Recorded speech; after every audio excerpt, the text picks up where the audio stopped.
Assalamualaikum warahmatullahi wabarakatuh. Saudara-saudara, pada kesempatan siang ini saya akan berbicara tentang Islamisasi Minangkabau.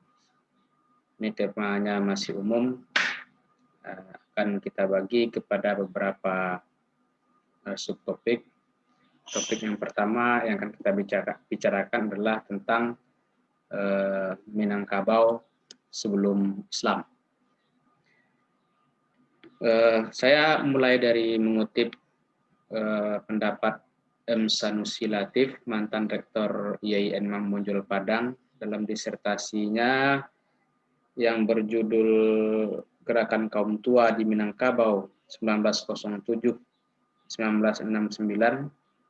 Disertasi yang dia tulis tahun 1988 mengatakan bahwa sebelum masuknya agama-agama ke Minangkabau, masyarakat Minangkabau selain menaati adat juga menganut keyakinan praagama. Sanusi Latif menggunakan istilah praagama. Dia mengutip pendapat James W. Fowler yang menyebutnya kepercayaan eksistensial. Ya, belum berupa agama tapi masih berbentuk keyakinan. Nah, apa keyakinan praagama yang dianut itu? Diantaranya ada animisme, ada dinamisme, ataupun kepercayaan kepada makhluk-makhluk halus, baik yang dapat makhluk-makhluk yang dapat membahayakan manusia ataupun memberikan manfaat kepada manusia, sehingga kepada roh, baik dalam level animisme dan dinamisme serta kepercayaan kepada makhluk-makhluk halus lainnya, kepada mereka itu harus diberikan sesajian. Nah, dalam proses pemberian sesajian itu juga disertai dengan pengucapan mantra-mantra. Nah, dalam konteks ini masyarakat Minangkabau ya tidak jauh berbeda lah dengan masyarakat kebudayaan kuno lainnya atau masyarakat kebudayaan lainnya. Masyarakat kebudayaan lainnya percaya kepada kekuatan roh atau sesuatu yang gaib. Masyarakat Minangkabau juga begitu. Dalam perkembangannya, praktik kepercayaan kuno ini masih berbekas dalam keseharian masyarakat Minangkabau pada saat ini. Jadi dinamisme, animisme, atau kepercayaan kepada yang gaib itu merupakan kepercayaan yang sifatnya arkaik atau kuno, dan itu ada di dalam hampir semua kebudayaan. Jadi dengan demikian, ini adalah masa praagama ketika roh menjadi inti dari kepercayaan. Termasuk masyarakat Minangkabau juga mengalami masa ini. Kemudian kita lihat kalau tadi itu animisme, dinamisme, dan kepercayaan kepada yang roh-roh gaib itu dianggap sebagai masa praagama, kita lihat masa agama. Masa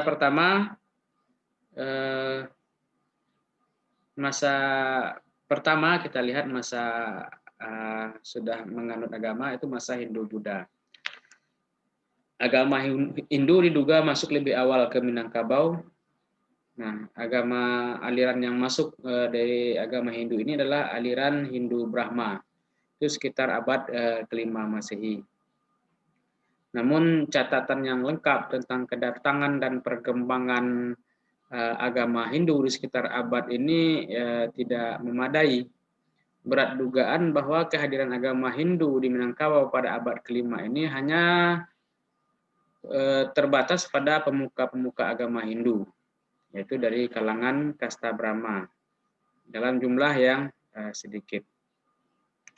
Agama Hindu mengenal banyak dewa. Dewa-dewa terpenting dalam agama ini adalah ada Brahma, Shiva, Wisnu. Yang ketiganya terkenal dengan sebutan Trimurti. Masyarakat pemeluk agama Hindu diketahui hidup dalam kasta-kasta yang disusun berdasarkan pembagian pekerjaan, yaitu kasta Brahmana, itu pemuka agama atau pendeta. Kemudian ada yang kedua kasta Ksatria, yang terdiri dari raja dan para bangsawan istana. Dan yang ketiga adalah kasta Waisya, yang terdiri dari petani, pedagang, peternak, dan sektor pekerjaan umum lainnya. Dan ada lagi yang kasta yang paling bawah, yaitu kasta Sudra. Itu terdiri orang miskin dan dan buruh. Buruh dalam artian di sini adalah mereka yang bekerja tapi mereka tidak mempunyai lahan sendiri. Jadi orang yang bekerja di bawah perintah pemilik lahan misalnya atau pemilik usaha. Nah, selain keempat kasta tersebut ada kasta kelima yang disebut paria. Namun kasta ini tidak populer di Nusantara. Nah, kemudian tadi awal abad kelima, kemudian sekitar abad ketujuh menyusul datang agama Buddha Hinayana. Kemudian lanjut yang paling banyak ditemukan buktinya itu adalah agama Buddha Mahayana abad ke-7 sampai abad ke-10. Nah, itu rata-rata agama itu dibawa oleh para pedagang dari Hindustan atau India maupun mereka yang datang dari kerajaan-kerajaan yang beragama Buddha di Nusantara, utamanya dari Sriwijaya ataupun nanti dari di Pulau Jawa. Nah, menurut M.D. Mansur dalam bukunya Sejarah Minangkabau, ia mengatakan hingga lebih kurang pertengahan abad ke-7, negeri Cina meramaikan dan memainkan peranan yang penting sebagai supplier terbesar dari rempah-rempah, termasuk lada yang menjadi komoditi unggulan orang-orang Minangkabau. Lada ini diangkut dari pedalaman Minangkabau atau daerah inti Minangkabau dibawa ke Muara Tembesi. Muara Tembesi ini merupakan wilayah kerajaan Melayu Tua dan Muara Sabak. Nah, Muara Sabak ini adalah kerajaan Sriwijaya yang waktu itu masih memusatkan aktivitasnya di daerah Jambi sekarang. Nah, lada ini dibawa dengan jungjung. Jung ini adalah jenis kapal. Ini populer pada bangsa-bangsa Cina. Dibawa ke Kanton ya, di Kanton. Kemudian menurut laporan Ising, catatan Ising, pendeta Buddha dari Cina, dalam perjalanannya ke India sekitar tahun 671 Masehi, ia menuliskan bahwa kerajaan-kerajaan Melayu ini adalah yang kita maksud dengan kerajaan Melayu.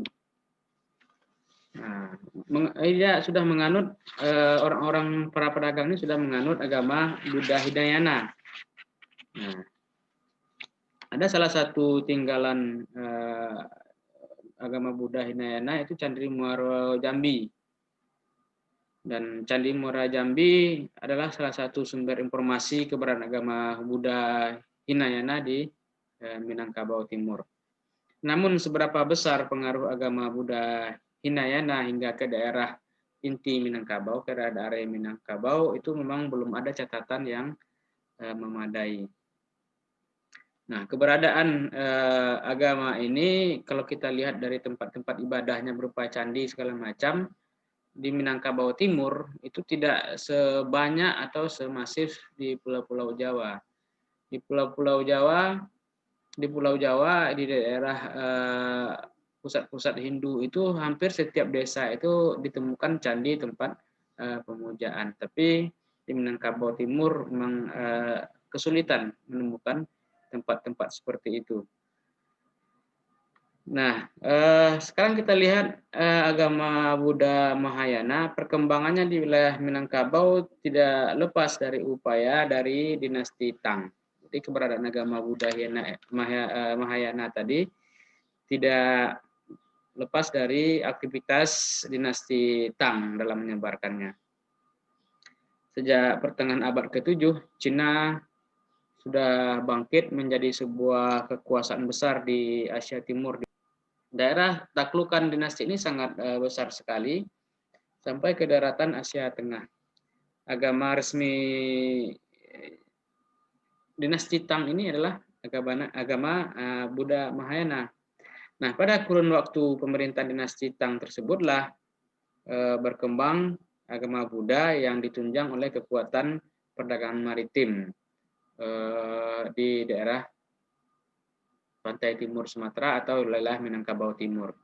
Jadi interaksi antara masyarakat Minangkabau dengan dinasti Tang ini sekaligus memberikan pengaruh terhadap pengenalan agama Buddha Mahayana terhadap masyarakat Minangkabau. Penyebaran agama Buddha ini memang sangat masif sekali, bahwa move-move politik, move-move perdagangan yang dilakukan oleh dinasti Tang itu bersumber dari ideologi agama Buddha Mahayana. Nah, maka di samping ditunjang oleh kekuatan ideologi Buddha Mahayana, dinasti Tang yang kuat di armada maritim ini juga ditunjang oleh kekuatan armada maritim, terutama maritim militer, ya, kekuatan militer angkatan lautnya. Nah, penguasa dinasti Tang ini sangat sering rutin mengutus sarjana-sarjana agama Buddhanya ke wilayah-wilayah taklukannya, termasuk ke wilayah Minangkabau. Nah, ini bisa kita lihat adanya catatan dari Itsing itu tentang Sanfosi, merupakan nama lain dari daerah Melayu Sriwijaya. Ada dua di antara yang terkenal yang disebutkan oleh Itsing dalam catatannya itu adalah sarjana Buddha yang bernama Wajara Bodhi dan Amoga Bajra. Ya, tugasnya mengembangkan agama Buddha Mahayana di Minangkabau Timur pada tahun 680 Masehi. Nah, kenapa sampai mereka kirim sarjana Buddha ini untuk menggantikan agama Buddha Hinayana yang sudah populer lebih dahulu di masyarakat Minangkabau. Akan tetapi meskipun dua agama di atas, agama Hindu atau agama Buddha, baik Buddha Hinayana ataupun Buddha Mahayana, pengaruhnya tidak sekuat adat dan tidak pula sekuat pengaruh Hindu dan Buddha di Jawa. Kalau di Jawa memang pengaruhnya sangat kuat sekali, tapi di daerah Minangkabau tidak begitu kuat. Pengaruhnya tidaklah mendalam dan tidak meninggalkan bekas-bekas yang lama. Jadi unsur-unsur Buddha itu tidak begitu membekas, banyak yang sifatnya discontinue atau tidak berlanjut. Kita katakan kedua agama itu, Hindu dan Buddha, itu tidak memasyarakat. Dalam bentuk yang paling jelas, belum banyak didirikan tempat-tempat pengajaran dan penyiaran agama di daerah ini.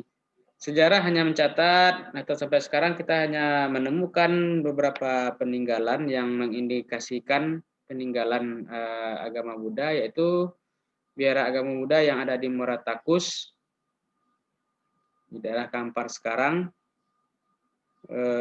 terletak di hulu Sungai Kampar. Selain itu ada beberapa prasasti mengenai Adityawarman dan agama Buddha, tapi itu udah jauh ke abad ke-14. Jadi yang tertua itu ya Muratakus, Muaro Jambi. Nah, setelah itu baru ke-14. Itu udah periode periode agama Buddha, tapi pengaruhnya pengaruh Jawa, bukan pengaruh dari Cina ataupun India.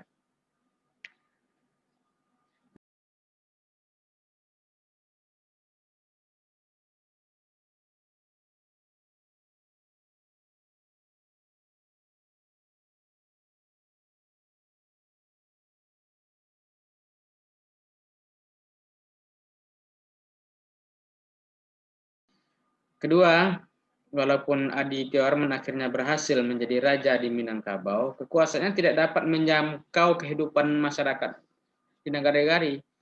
Kehidupan sehari-hari tidak bisa dijangkau oleh Adityawarman, terutama di daerah Luhak Nantigo, Luhak Tanah Datar, Luhak Agam, dan Luhak 50 Koto. Ketiga, misi para pembawa agama Hindu dan Buddha itu kalau kita banding-bandingkan dari aspek agama, politik dan politik, militer, ekonomi, ternyata yang lebih menonjol itu adalah politik, militer dan ekonomi. Nah, sementara aspek agama hanya disebarkan oleh sebagian kecil sarjana-sarjana kedua agama itu atau pendeta-pendeta agama itu, sehingga penyebaran agama tidak mendapat perhatian yang luas dibanding perhatian terhadap bidang politik, kekuasaan, dan ekonomi. Yang keempat, ini faktor yang paling penting, bahwa pengaruh adat dalam masyarakat Minangkabau jauh lebih kuat dan benar-benar berurat berakar, sehingga tidak mudah dimasuki oleh paham-paham lainnya, apalagi yang tidak sejalan dengan adat. Jadi benteng Minangkabau itu adalah adatnya. Nah, adatnya itulah yang membuat begitu sukar mereka menerima pengaruh agama Hindu dan agama Buddha, apalagi pengaruh-pengaruh yang tidak sesuai dengan adat yang mereka susun. Kemudian yang kelima, susunan masyarakat menurut kasta-kasta dalam agama Hindu tidak berkenan di hati masyarakat Minangkabau. Jadi khusus agama Hindu, kasta-kasta itu tidak berterima dengan adat masyarakat Minangkabau. Namun demikian, bukan berarti agama Hindu dan agama Buddha tidak mempunyai peninggalan, tidak mempunyai bekas dalam kehidupan keseharian masyarakat Minangkabau. Ada juga bahwa ada banyak ritual-ritual yang memang dikaitkan dengan agama Buddha, itu memang dilakukan juga oleh masyarakat Minangkabau. Misalnya kalau kita lihat lagi pendapat Sanusi Latif, reinkarnasi, ajaran reinkarnasi, kemudian membakar kemenyan sebelum doa, bermacam-macam pesta kenduri yang dikaitkan dengan agama Hindu atau Buddha, itu juga diamalkan oleh masyarakat Minangkabau. Namun beberapa ritual-ritual yang sepertinya mirip dengan ritual agama Hindu dan Buddha ini ternyata mengalami modifikasi yang sangat ekstrim di masyarakat Minangkabau. Nah, mungkin itu. Nah, apa yang bisa kita simpulkan, bahwa pada masa sebelum kedatangan Islam, nampaknya orang Minangkabau itu bukanlah penganut agama yang taat, ya. Bukan dia lebih taat kepada ajaran adatnya, ya. Ini catatan kita. Sepertinya orang Minangkabau dia lebih percaya kepada adatnya daripada kepada agama-agama Hindu ataupun agama Buddha atau kepercayaan lain yang dibawa dari luar. Karena faktor-faktor yang mungkin sangat kontras perbedaan dengan adat yang mereka susun. Boleh dikatakan bahwa adat Minangkabau pada masa itu adalah agamanya masyarakat Minangkabau itu sendiri. Jadi mereka lebih percaya kepada adatnya daripada agama-agama yang datang dari luar. Nah, ini berlangsung lama sampai nanti kedatangan agama Islam. Bagaimana proses internalisasi Islam ke dalam adat Minangkabau itu berlangsung dalam bentuk-bentuk yang sangat ajaib dan dikatakan mudah, tidak mudah juga, dikatakan sulit, tidak sulit juga. Nah, dengan demikian dari abad ke-7 sampai abad ke-13 boleh kita katakan bahwa itu adalah masa-masa tercatatnya kehadiran agama Hindu dan Buddha di Minangkabau, namun pada abad-abad itu tidak banyak memberikan pengaruh terhadap kehidupan masyarakat Minangkabau. Bahkan tempat-tempat ibadahnya saja misalnya itu tidak banyak muncul di tengah-tengah masyarakat Minangkabau. Dalam artian ya ternyata mereka juga bukan penganut agama Hindu yang taat dan juga bukan penganut agama Buddha yang taat. Mereka hanya taat kepada adat istiadatnya yang mereka susun sendiri. Oke, demikian saja.